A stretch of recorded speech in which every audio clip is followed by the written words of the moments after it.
ನನಗೆ ಹೆಂಗ್ ಕೊಟ್ಟೆ, ಏನು ಕೊಟ್ಟೆ ಅಂತಾನೆ ಗೊತ್ತಾಗಿಲ್ಲ ಅಂತ ಅವ್ರು ಹೇಳಿದ್ರು. ಹ್ಮ್. ಅವ್ರಿಗೆ ಅಷ್ಟು ಇದಿರುತ್ತಾ? ಅವ್ರಿಗೆ ಹಂಗೆ ಅವ್ರನ್ನ ಹಿಪ್ನೋಟೈಸ್ ಮಾಡಿ ಅವ್ರನ್ನ ದುಡ್ಡು ನಿಮ್ಮಲ್ಲಿರೋ ಹೆಣ್ಮಕ್ಳು ಬುಡಬಡಿಕೆಯನ್ನು ಮಾಡ್ಬೋದಾ? ಈಗ ಅದು ಬೇಕಾಗಿ ಮನೆಗೆ ಮಾರಿ ತಂದುಕೊಂಡಂಗೆ ಅದು. ಅದೇ ಹೋಗೋ ಮಾರಮ್ಮ ಮನೆಗೆ ಬಾರಮ್ಮ ಅಂತ ಕರ್ಕೊಂಡು ಹೋಗಿ ಮನೆಗೆ ಕುಂದಿಸ್ತೀನಿ ಅದು.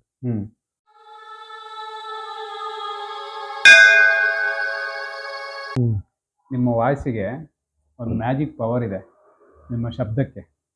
ಹಾಗಾಗಿ ಬುಡಬಡಿಕೆ ಎಲ್ಲ ಮಾಡೋರು ನಿಮ್ಮ ಥರನೇ ಶಬ್ದ ಇರುತ್ತಾ? ಯಾವ ರೀತಿ ಅದು? ಅವ್ರದ್ದು ದಣಿ ಮೇಲೆ ಹೋಗುತ್ತೆ. ಈಗ ನಾನೊಂದು ಈ ಭಾಷೆ, ಈಗ ನನ್ನ ದಣಿಯಲ್ಲಿ ನಾನು ಮಾತಾಡಿದೆ, ಕೆಲವರಿಗೆ ಇನ್ನೊಂದು ಅವ್ರ ದಣಿಯಲ್ಲಿ ಅವ್ರು ಮಾತಾಡ್ತಾರೆ, ಯಾವ ಥರ ಹೋಗುತ್ತೆ. ಅದಕ್ಕೆ ಮಾಡಕ್ಕೆ ಸಾಧ್ಯ. ಬುಡಬಡಿಕೆಯವರು ಎಲ್ಲ ಮನೆಗೆ ಹೋದ್ರು ಎಲ್ಲರೂ ಒಳ್ಳೆ ರೀತಿಯಲ್ಲೇ ಇದು ಮಾಡ್ತಾರೆ, ರೆಸ್ಪಾಂಡ್ ಮಾಡ್ತಾರೆ, ಕೇಳ್ತಾರೆ. ಇಲ್ಲಾಂದ್ರೆ ಕೊಟ್ಟಿದ್ದು ಭಿಕ್ಷೆ ಇಸ್ಕೊಂತೀವಿ, ಹೋಗ್ತೀವಿ. ಅಂಥದ್ದು ಏನೋ ತೊಂದರೆ ಇದ್ರೆ ಕೇಳಿದ್ರೆ ಹೇಳ್ತೀವಿ, ಇಲ್ಲಾಂದ್ರೆ ಹೊಂಟಿವಿ. ಆದ್ರೆ ಮೊನ್ನೆ ಒಬ್ರು ಬುಡಬಡಿಕೆಯವ್ರು ಬಂದಿದ್ರು, ಹುಡುಗ ಇನ್ನು ಬಂದ್ಬಿಟ್ಟು ಎಲ್ಲ ಮನೆಗೂ ಸ್ವಲ್ಪ ಎದುರಿಸಿ ನಿಮ್ಮ ಮನೆಗೆ ದೋಷ ಇದೆ, ಅದಿದೆ ಇದಿದೆ ಅಂತ ಪಕ್ಕದ ಮನೆಗೆ ಎದುರಿಸ್ಬಿಟ್ಟು 3,000 ರೂಪಾಯಿ ಇಸ್ಕೊಂಡು ಹೋಗಿದ್ದಾರೆ. ಆ ಥರ ಮಾಡಕ್ಕೆ ಹೋಗು. ಅದು ಏನಪ್ಪ, ಇನ್ನೊಂದು ದಿವಸ ಬರೋದಿಲ್ಲ ಅವನು. ಅವ್ರಿಗೆ ಫುಲ್ ಎದುರಿಸ್ಬಿಟ್ಟು 3,000 ರೂಪಾಯಿ ಇಸ್ಕೊಂಡು ಹೋಗಿ. ನೀನು ಕೊಟ್ಟಿದ್ದೆ, ನೀನು ಮೊಬೈಲ್ ನೋಡಿದೆ ನಾನು. ತೋರಿಸಿದ್ನಲ್ಲ. ಅದೇ ನಮ್ಮ ಹಳೆಯನ ಮೊಬೈಲ್ನಾಗ ಬಂದಿತ್ತದು. ಹುದ್ದೆಗಿದಾರಲ್ಲ, ಹುದ್ದೆಗೆ ಸ್ವಲ್ಪ ಎಣ್ಣೆ ಕಂಪು. ಹೌದು, ನೋಡಿದೆ ನಾನು. ನಿನ್ನ ಮೊಬೈಲ್ನಾಗ ಕೊಟ್ಟಿದ್ದು ನಾನು ನೋಡಿದೆ. ಹೌದೌದು, ನೀನೇ ಕೊಟ್ಟಿದ್ದೆ ಅಂತ ನಾನು ಹೇಳಿದೆ. ಯಾಕೆಂದ್ರೆ ಎಲ್ಲಿ ಸಿಕ್ಕಿದ್ದೆ ಹೇಳಿ? ಇಲ್ಲ, ಅಲ್ಲಿ ನಮ್ಮನೆಗೂ ಬಂದಿದ್ರು. ಆಮೇಲೆ ಅವರು ಗೊತ್ತಾಯ್ತು, ಅವ್ರು ಮಾತಾಡೋ ಇದ್ರಲ್ಲೇ ನನಗೆ ಗೊತ್ತಾಯ್ತು ಇವ್ರು ಬಾರಿ ಇದು ಅಂತ. ಪಕ್ಕದ ಮನೆಗೆ ಹೋದ್ರು. ಅಲ್ಲಿ ಹೋಗಿ ನೋಡಿದಾಗ ಅವ್ರ ಹತ್ರ ಅವ್ರಿಗೆ ಕೇಳಿ ನೋಡಿದೆ, ಎಷ್ಟು 3,000 ರೂಪಾಯಿ ಕೊಟ್ಟರು. ಅವ್ರು ನನಗೆ ಹೆಂಗ್ ಕೊಟ್ಟೆ, ಏನು ಕೊಟ್ಟೆ ಅಂತಾನೆ ಗೊತ್ತಾಗಿಲ್ಲ ಅಂತ ಅವ್ರು ಹೇಳಿದ್ರು. ಅವ್ರಿಗೆ ಅಷ್ಟು ಇದಿರುತ್ತಾ? ಅವ್ರಿಗೆ ಹಂಗೆ ಅವ್ರನ್ನ ಹಿಪ್ನೋಟೈಸ್ ಮಾಡಿ ಅವ್ರನ್ನ ದುಡ್ಡು ಕೊಡಂಗ್ ಮಾಡೋ ಪವರ್ ಇರುತ್ತೆ ಅವರಿಗೆ. ಅದೇ ತಗೊಂಡು ಹೋಗ್ದಾನ ಇನ್ನೊಂದ್ಸತಿ ಊರಿಗೆ ಬರೋದಿಲ್ಲ, ಕೆರೆಗೆ ಬರೋದಿಲ್ಲ. ಹಂಗಾಗಿ ತಗೊಂಡು ಹೋಗ್ತಾರೆ. ನೀವು ನೋಡಿ, ನೀವು ನಿಯತ್ತಾಗಿ ಬಂದು ಹೋಗೋದ್ರಿಂದ ನೀವು ಯಾವ ಬೇಕಿದ್ರೂ ಬರ್ಬೋದು. ದೇವ್ರ ಶಿವ ಎಷ್ಟು ಕೊಡ್ತಾನೋ ಅಷ್ಟೇ ಶಿವ. ಹೌದು, ಆ ಥರನೂ ಇದ್ದಾರೆ ಅಂತ ನಾನು ಅದಕ್ಕೆ ನೀನು ಮುಂದಕ್ಕೆ ಹೋಗಪ್ಪ ಅಂದ್ರೆ ಹೊಂಟಿ. ಆಯ್ತು ಅಷ್ಟೇ, ಅದಕ್ಕೆ ಕೊಚ್ಚೇನಿಲ್ಲ. ಹೌದು, ಇದು ನಿಮಗೆ ಕೊಟ್ಟಿದ್ದು ಪುಣ್ಯ ಬೇಕು ಅಂದ್ರೆ ಕೊಡ್ಬೋದು ಅಲ್ವಾ?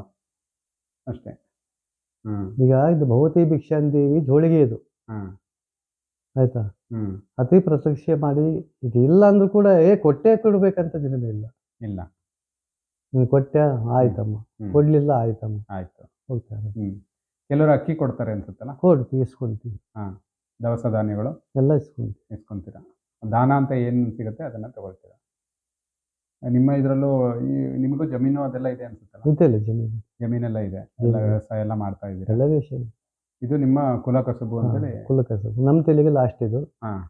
ನಮ್ಮ ಮಕ್ಕಳಿಗೆ ಕಲಿಸಿಲ್ಲ, ನಮ್ಮ ಅಣ್ಣ ತಮ್ಮರಿಗೆ ಕಲಿಸಿಲ್ಲ, ಯಾರಿಗೂ ಕಲಿಸಿಲ್ಲ, ಮುಂದೆ ಕಲಿಯೋದು ಇಲ್ಲ. ನಮ್ಮ ತೆಲಿಗೆ ಲಾಸ್ಟ್ ಇದು. ಇದೊಂದು ಇನ್ನೊಂದು 100 ವರ್ಷ ಬಿಟ್ಟರೆ ಬುಡಬಡಿಕೆ ಸಂಪ್ರದಾಯನೇ ಇರಲ್ಲ ಅನ್ಸುತ್ತಲ್ಲ? ಇರಲ್ಲೇನು, ಪೂರ ಮುಕ್ಕಾಲು ವಾಸಿ ಭಾಗ, ರೂಪಾಯಿದಲ್ಲಿ 90% ಭಾಗ ಬುಡಬಡಿಕೆರಿಲ್ಲ. ಈಗ ಒಂದು 10% ಭಾಗದಲ್ಲಿ ಇದಾರೆ ಅಷ್ಟೇ. ಎಲ್ಲ ವಿದ್ಯೆ ಬಿಸ್ನೆಸ್ ಅಂತ ಮಾಡಿಕೊಂಡು ಬೇರೆ ಜಾಬ್ ಮಾಡ್ಕೊಂಡು ಹೋಗ್ತಿದ್ದಾರೆ. ಅದೇ ನಮ್ಮಂತ್ರ ಒಂದು ಹಳೆ ತಲೆ ಇದ್ದರೆ ಮಾತ್ರ ಈ ತರ ಒಂದು ಕರ್ತವ್ಯ ಮಾಡಿಕೊಂಡು ಮಾಡ್ತೀರಾ? ನಿಮ್ಮಲ್ಲಿ ಹೆಣ್ಮಕ್ಳು ಬುಡಬಡಿಕೆಯನ್ನು ಮಾಡ್ಬೋದಾ? ಸಾಧ್ಯವಿಲ್ಲ, ಮಾಡಂಗಿಲ್ಲ. ಗಂಡಸರು ಮಾತ್ರ ಮಾಡ್ಬೇಕು ಇದನ್ನ. ನಮ್ಮ ಮನೇಲಿ ಹೆಣ್ಮಕ್ಳಿಗೆ ನಮ್ಮ ಮನೆ ಬಿಟ್ಟು ಕಳಿಸೋದೇ ಇಲ್ಲ. ಅಲ್ಲ, ಈ ಬುಡಬಡಿಕೆ ಅನ್ನೋದು ಹೆಣ್ಮಕ್ಳು ಯಾರು ಮಾಡಲ್ಲ. ಇಲ್ಲ ರೀ, ಬರೋದಿಲ್ಲ. ಅದೇ ಹೆಂಗ್ರಿ ಬರ್ತದೆ? ಮಾಡಂಗಿಲ್ಲ ಅಲ್ಲ? ಮಾಡಂಗಿಲ್ಲ, ಹೆಣ್ಮಕ್ಳು ಮಾಡಂಗಿಲ್ಲ ಅಲ್ಲ? ನಾನು ಸುಮ್ಮನೆ ಮನೆ ಬಿಟ್ಟು ಕಳಿಸೋದಿಲ್ಲ, ಹೊರಗಡೆ ಕಳಿಸೋದಿಲ್ಲ. ಏನು ಮನೆ ಕೆಲಸ ಆಯ್ತು, ಮನೆ ವಿಷಯ ದನಕರ ಆಯ್ತು, ನೋಡಿಕೊಂಡು ಮನೇಲಿ ಇರೋದು. ನಮ್ಮ ಮನೆ ಹೆಣ್ಮಕ್ಳಿಗಾಗಲಿ ಯಾರಿಗಾಗಲಿ ಹೊರಗಡೆ ಕಳಿಸೋದಿಲ್ಲ. ನಿಮ್ಮ ಜೊತೆಲಿ ಎಷ್ಟು ಶಕ್ತಿಗಳಿರುತ್ತೆ? ಯಾವ್ಯಾವ ಶಕ್ತಿಗಳಿರುತ್ತೆ? ದೇವ್ರ ಶಕ್ತಿಗಿಂತ ಅಂತ ಹೇಳಿದ್ರೆ ಅದು ಏನಪ್ಪ, ನಾವು ಬೇಕಾಗಿ ಬೇಡ್ಕೊಂಡಂಗಲ್ಲ ಅದು. ಅದ್ರ ಹೆಚ್ಚಿಗೆ ಅದು ಒಲಿಬೇಕು. ದೇವ್ರ ಪ್ರಶ್ನೆ ಅಂತ ಹೇಳಿದ್ರೆ ಅದು ಅದ್ರ ಹೆಚ್ಚು ಅದೇ ಒಲಿದ್ರೆ ಅದು ದೇವ್ರ ಶಕ್ತಿ ಅಂತ ಹೇಳ್ತಾರೆ. ಈಗ ನೀನು ನನಗೆ ಮಾತಾಡಿಸ್ಬೇಕಂದ್ರೆ ಪ್ರೀತಿ ಇದ್ರೆ ನನಗೆ ಮಾತಾಡಿಸಬಹುದು, ಅದು ವಿಶ್ವಾಸ ಉಳಿತೈತೆ. ನಿನಗೆ ಹೋಗೋರ ಜುಲುಮಿಂದ ಮಾತಾಡಿಸ್ತೀನಿ, ಸಿಟ್ಟು ಬರ್ತಿಲ್ಲ, ಎಲ್ಲಾದ ಅಷ್ಟೇ. ಬೇಜಾರಾಗ್ತದೆ, ಬೇಕಾಗಿ ಒಲಮೆ ಪಡಿಸ್ಕೊಳೋದಲ್ಲ. ಯಾವ್ದಾದ್ರು ಮಂತ್ರಗಳನ್ನ ಸಿದ್ಧಿ ಮಾಡ್ಕೊಂಡಿರ್ತೀರಾ ನೀವು? ಅದು ಮಾಡಿದ್ದು ಉಪಯೋಗ ಇಲ್ಲ. ಹಾ ಹಾ ಈಗ ಅದು ಬೇಕಾಗಿ ಮನೆಗೆ ಮಾರಿ ತಂದುಕೊಂಡಂಗೆ ಅದು. ಅದೇ ಹೋಗೋ ಮಾರಮ್ಮ ಮನೆಗೆ ಬಾರಮ್ಮ ಅಂತ ಕರ್ಕೊಂಡು ಹೋಗಿ ಮನೆಗೆ ಕುಂದಿಸ್ತೇನೆ ಅದು. ಅದು ಸಲ್ತಕ್ಕಿದ್ದಲ್ಲ ಅದು. ನಾವು ಏನಪ್ಪ ನಾವು ಮಾಡೋ ಕರ್ತವ್ಯದಲ್ಲಿ ನಾವು ಏನು ಮಾಡಬೇಕು ಅದು ಮಾಡ್ಕೊಂಡು ಹೋದ್ರೆ ಶುದ್ಧ ಆಗುತ್ತೆ. ಇಲ್ಲ ಅಂತ ನೀವು ಯಾವುದೇ ಮಂತ್ರಗಳನ್ನ ಸಿದ್ಧಿ ಮಾಡ್ಕೊಳಲ್ಲ? ಯಾವ್ದು ಮಂತ್ರಗಳು? ಇದೇ ಹೇಳಿದ್ನಲ್ಲ, ಈಗ ಮಶಾಣಕ್ಕೆ ಹೋಗೋದು ಆಯ್ತಾ. ಈಗ ನಮಗೂ ಒಳ್ಳೇದಾಗಬೇಕು, ಕೆಲವರಿಗೂ ಒಳ್ಳೇದಾಗಬೇಕು, ಕೆಲವರನ್ನ ಒಳ್ಳೇದು ಮಾಡಬೇಕಂತ ಹೇಳಿದ್ರೆ ಅದ್ರ ಮನೆಯೊಳಗೆ ತೊಂದರೆ ಇದ್ರೆ, ಕಷ್ಟ ಸುಖ ಇದ್ರೆ, ಈಗ ಮದುವೆ ಕಾರ್ಯದಲ್ಲಿ ಅಡ್ಡಿ ಇದ್ರೆ ಆಯ್ತಾ, ಒಂದು ಮಕ್ಕಳ ಕಾರ್ಯ ನಿಂತರೆ, ಯಾರನ್ನ ಹಚ್ಚಿಕೊಟ್ರೆ ಇವೆಲ್ಲ ಬಿಡುಗಡೆ ಮಾಡಿಸಿ ಅವ್ರಿಗೆ ಮದುವೆ ಮಾಡಂಗೆ ನಡೆಸಬಹುದು. ಮನೆ ಒಳಗೆ ಒಂದು ಏನೋ ತೊಂದರೆ ಆಗಿ ಯಾರನ್ನ ಮಾಡಿಸಿ ಬಿಡಿಸಿದ್ರೆ ಅದು ಬೇಕಾದ್ರೆ ತಡೆ ಮಾಡಬಹುದು. ಆಯ್ತಾ. ಅಂದ್ರೆ ಕೆಲವಾರು ಜನ ತಿರುಗಾಡ ಜೀವಿತದಲ್ಲಿ ಹೂಣೆ ಹಾಕಿರ್ತಾರೆ, ಅದು ಮನೆಗೆ ನಾಟದಂಗೆ ಮಾಡಬಹುದು. ಏನ್ ಹಾಕಿರ್ತಾರೆ? ತಿರುಗಾಡ ಜೀವಿತದಲ್ಲಿ ಏನಾರ ಅವರು ಕಾಳದು ಮಾಡಿ ಹಾಕಿರ್ತಾರೆ, ಹೂಣಿಡ್ತಾರೆ. ಹೂಣಿಡ್ತಾರೆ ಕೆಲವರು ಜನ ಮನೆ ಬಾಗ್ಲಿ ತಂದಾಗ್ತಾರೆ, ಮನೆ ಹಿಂದ್ಗಡೆ ತಂದಾಗ್ತಾರೆ.